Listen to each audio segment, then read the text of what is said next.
There are moments in television history that weren't supposed to happen. Moments when the script dissolves, when the careful architecture of entertainment collapses, and what remains is simply a human being, undefended, in front of millions. December 1974 was one of those moments. Johnny Carson sat at his desk on The Tonight Show, a piece of paper trembling almost imperceptibly in his hands.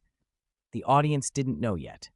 The cameras were rolling, and somewhere between the opening joke and what came next, everything would change. Jack Benny had died 2 weeks earlier, on December 26, 1974.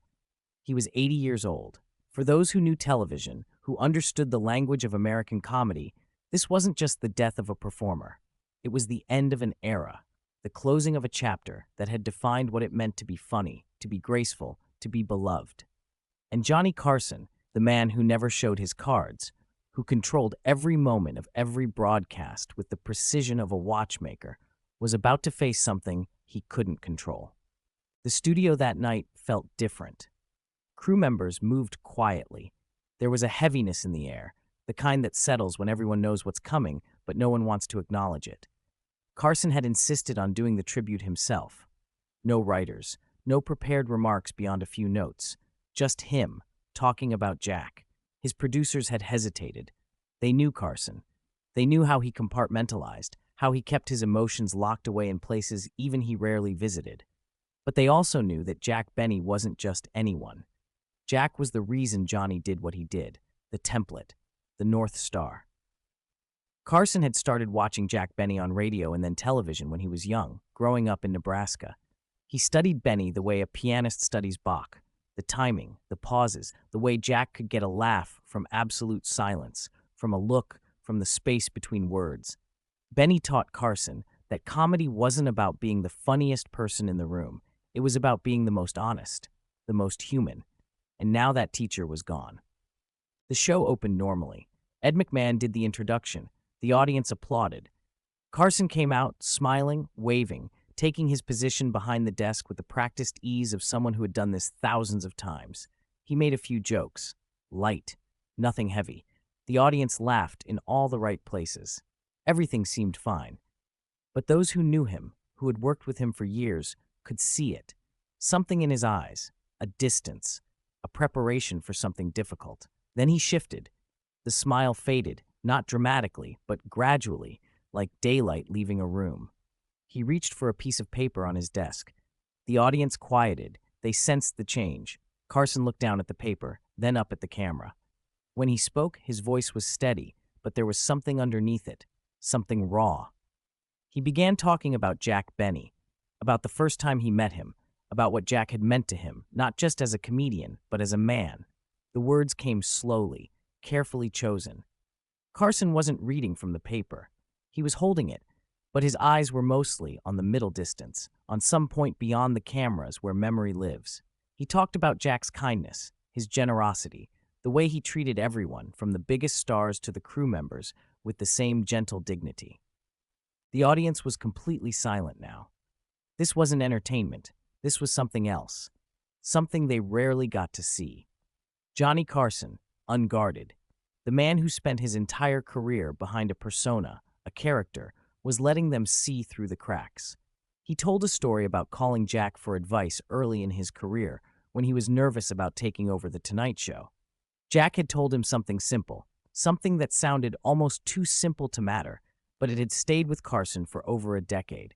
He said Jack told him to always be yourself, even when you're playing a character. Especially then, because the audience can tell. They always know. Carson's voice began to waver, just slightly. He paused, longer than usual, longer than any comedian should pause on live television. He looked down at the paper in his hands. The cameras held on him. The director didn't cut away. Everyone in the control room knew this was the moment. This was what television could be when it stopped trying to be perfect and just let life happen. He tried to continue. He got a few more words out. Something about Jack's violin. Jack used to play the violin terribly, deliberately, as part of his act. It was one of his most famous bits.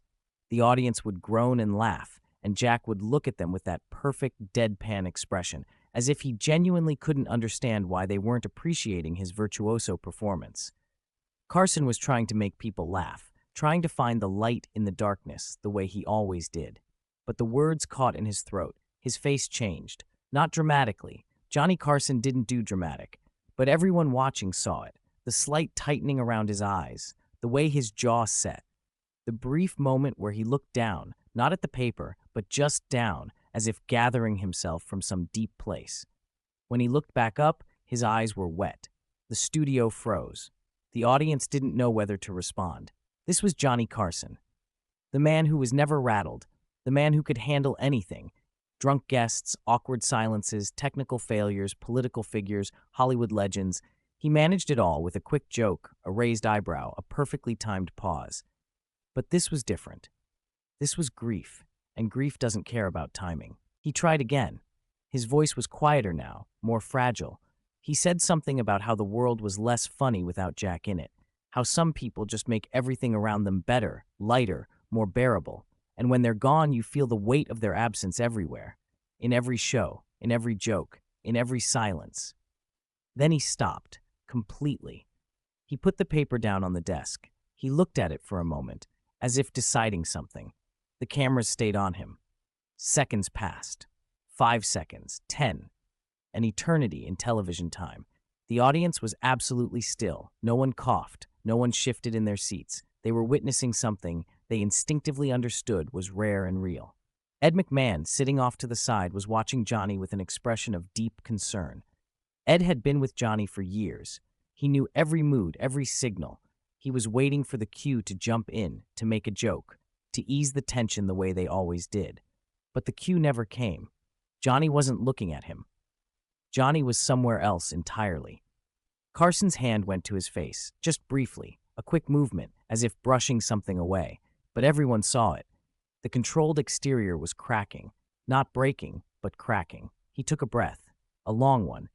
The kind you take when you're trying to hold something back that's too big to hold. When he spoke again, his voice was barely above a whisper.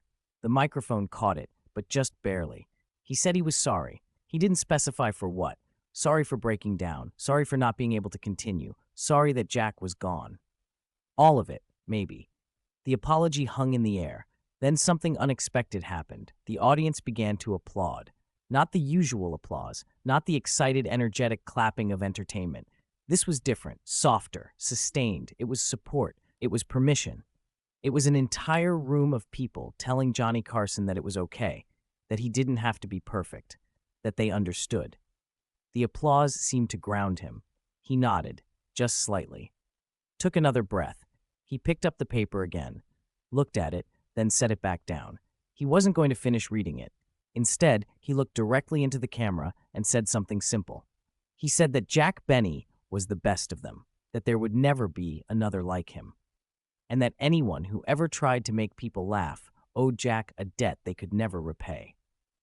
His voice steadied as he spoke. The professional in him was returning, the part that knew how to navigate moments, how to bring things to a close. But something had shifted. The audience had seen behind the curtain. They had seen Johnny Carson, not the host, not the persona, but the man, the one who missed his friend, the one who was scared of a world without his mentor in it.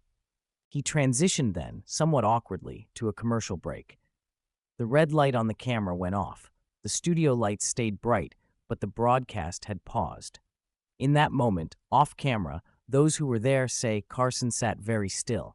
He didn't get up, didn't make a joke to break the tension. He just sat there, his hands on the desk, looking at nothing in particular. Ed McMahon came over, put a hand on Johnny's shoulder, didn't say anything. There was nothing to say. They had worked together long enough that silence communicated everything. The crew moved around them, preparing for the next segment, but there was a carefulness to their movements, a respect for what had just happened. What the audience at home didn't see was what happened after the show. Carson went back to his dressing room and closed the door. He stayed there for over an hour. People knocked, asked if he was okay, needed anything. He didn't answer. When he finally emerged, he looked tired, older. He thanked everyone in his quiet way and left the studio without the usual small talk, the usual pleasantries. The next day, the phones at NBC lit up. Not with complaints, not with criticism, with gratitude. Hundreds of people called to say thank you for letting them see something real, for showing that grief is universal, that even the most composed among us break down, and that there's a strange beauty in that breaking. Critics wrote about it, called it one of the most powerful moments in television history, not because of what was said, but because of what was felt.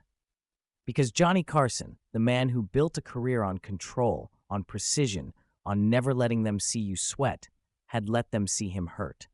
And in doing so, he had given everyone permission to hurt too. Jack Benny's influence on Johnny Carson wasn't just about comedy, it was about humanity. Jack had this quality, this ability to make you feel like you were in on the joke, like you were part of the family. He never punched down, never made anyone feel small. His comedy came from a place of warmth, of generosity.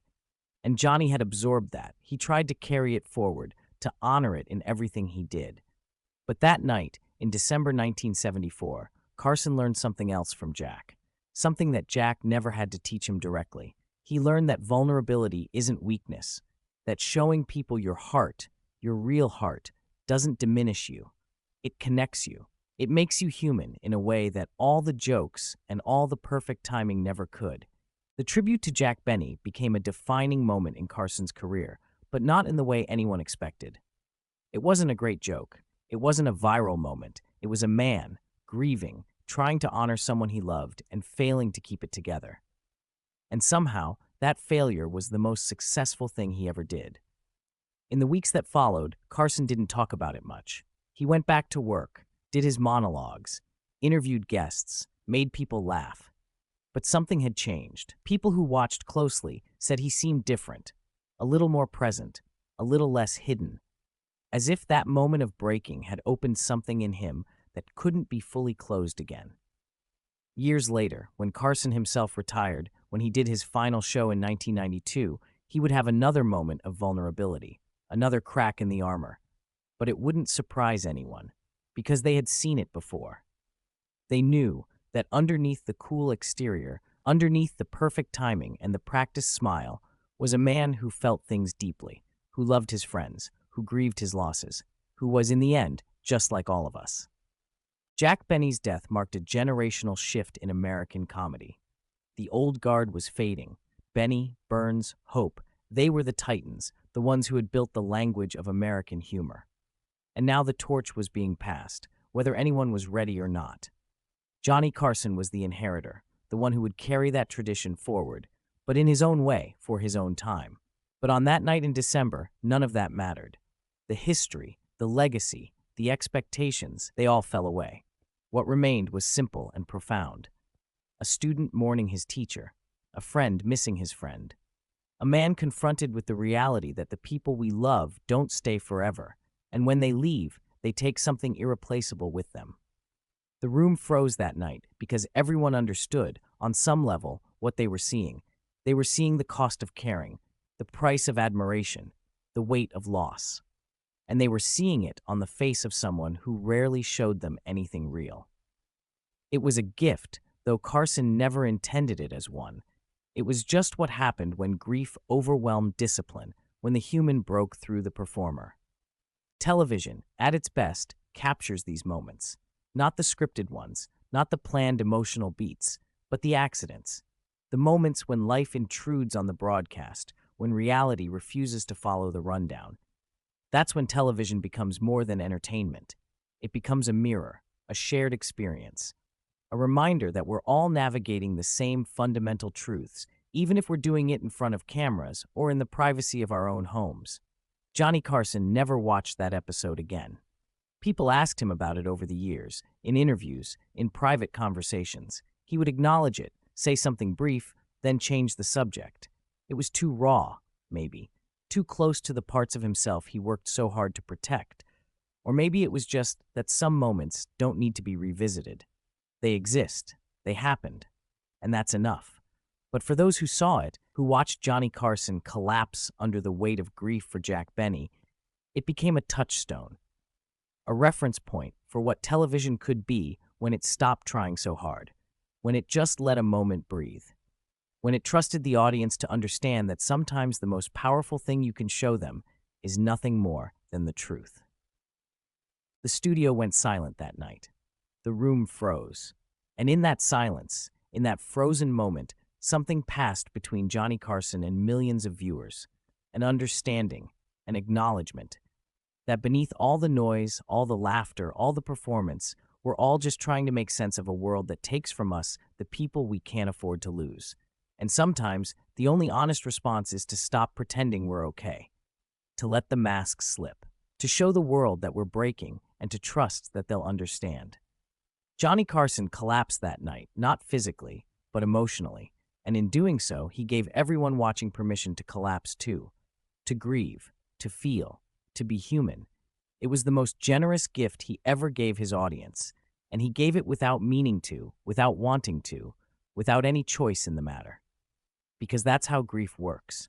It doesn't ask permission. It doesn't wait for a convenient time. It just comes, and when it does, all you can do is let it wash over you and hope that when it recedes, you're still standing.